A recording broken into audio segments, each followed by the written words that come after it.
Bizda xushxabar. U-17 Osiyo chempionati O'zbekiston yoshlari Shimoliy Koreyani yengib, finalga yo'l oldi. Batafsil videoda. Assalomu alaykum, hurmatli tomoshabin. Kanalimizda yangi bo'lsangiz, obuna bo'ling va videorolikimizga like bosing. Izohlarda o'z fikrlaringizni qoldiring. Bir-biringizga hurmatli bo'ling va haqorat qilmang. U-17 Osiyo chempionati O'zbekiston yoshlari Shimoliy Koreyani yengdi va natijada finalga yo'l oldi deyilmoqda.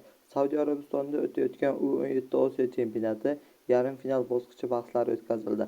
O'zbekiston o'smirlar terma jamoasi 18-aprel payshanba kuni Shimoliy Koreyaga qarshi maydonga tushib 3-0 hisobda g'alaba qozondi va final yo'llanmasiga ega chiqdi.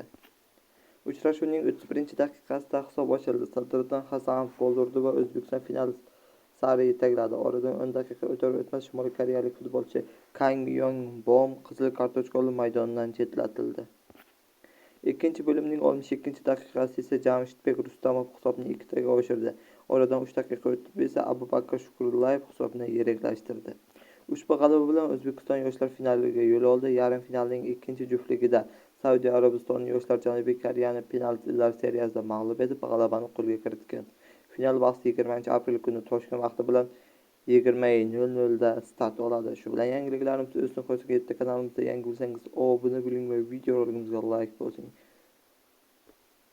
Fikrlaringizni kommentariyada yozib qoldiring.